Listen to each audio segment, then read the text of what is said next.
के विकास नगर में राष्ट्रीय आजीविका मिशन की कल्पना विश्व ने प्रेस वार्ता की, जिसमें उन्होंने कहा कि स्वयं सहायता समूह की महिला जो कि भूख हड़ताल पर बैठी हुई हैं और प्रशासन के द्वारा उनको उठाकर यह कहा गया है कि उनको एडजस्ट किया जाएगा, लेकिन हमारे द्वारा यह बर्दाश्त नहीं किया जाएगा और हम भी भूख हड़ताल पर बैठेंगे। वहीं उन्होंने कहा कि स्वयं सहायता समूह महिलाओं का पहले से ही 6 साल में पेट भर चुका है और अब उन्हें दोबारा कैसे यह टेक होम राशन का कार्य उन्हें दिया जाएगा। वही बताते चले कि इन समूहों में पहले भी टेक होम राशन आंगनवाड़ी केंद्रों पर बांटने को लेकर विवाद चल रहा है। यह विवाद थमने का नाम नहीं ले रहा है। कॉन्फ्रेंस आनंद फानन में हमने रखी है, वैसे हम इस पहले भी इसे रखना चाहते थे। हम शासन प्रशासन का धन्यवाद करना हम चाहते थे। हम राष्ट्रीय ग्रामीण आजीविका मिशन से जुड़ी हुई बहनें हैं और निरंतर कई समय से टेक होम राशन के ऊपर भी हम आवाज़ उठा रहे थे कि यह राशन नए समूह को मिलना चाहिए और इसके लिए हम जो भरसक प्रयास हम कर सकते थे शासन प्रशासन को समझाने का हमने किया। उसके अवध में हमें शासन प्रशासन ने नए समूह को जोड़ा भी और इसके लिए हम धन्यवाद शासन प्रशासन का करते हैं। परंतु अभी कुछ बहनें जो पहले से निरंतर 7 साल से काम कर रही थी और उनके नाम नहीं आए लॉटरी में, तो उन्होंने बड़ा बवाल मचाया।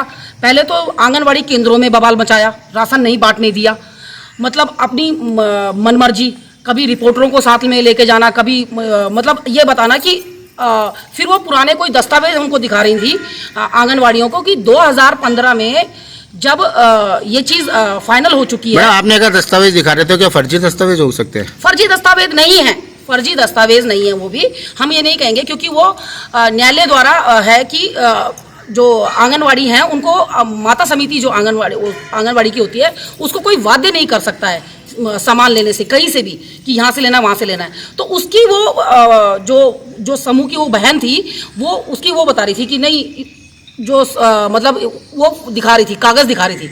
उसके बाद जब उसकी नहीं चली, क्योंकि आंगनवाड़ियों ने और जो बहनें नई अलॉट हुई हैं, जिन नए समूह अलॉट हुए हैं, उन्होंने उनसे एक ही चीज़ पूछी कि आप जब तक बांट रही थी तब तक ये कागज़ क्या आपके पास नहीं था?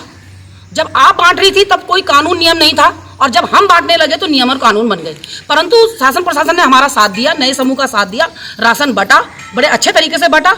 परंतु जब उस बहन की नहीं चली तो वो क्या करती है, तहसील में जाकर बैठ जाती है भूख हड़ताल पर और अपनी मनमानी जो भी पहले तो कहती है कि पहले तो वो कहती है कि अम्मा कैंटीन जो माता समिति को कोई वाध्य नहीं कर सकता है, इस तरह की उस तरह की पत्रकार बंधु भी मतलब इस तरह की जो हमने रिपोर्टिंग सुनी।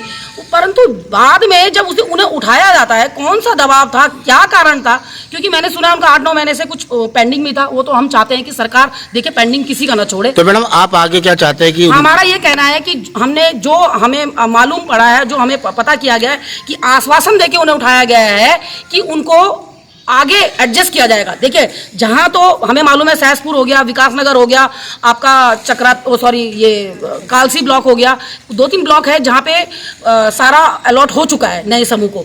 परंतु चक्राता और रायपुर हमने जो हमारे संज्ञान में है कि वहां अभी अलॉट नहीं हुए हैं नए समूह को, तो उन्हें एडजस्ट करने की बात आई है। तो मेरा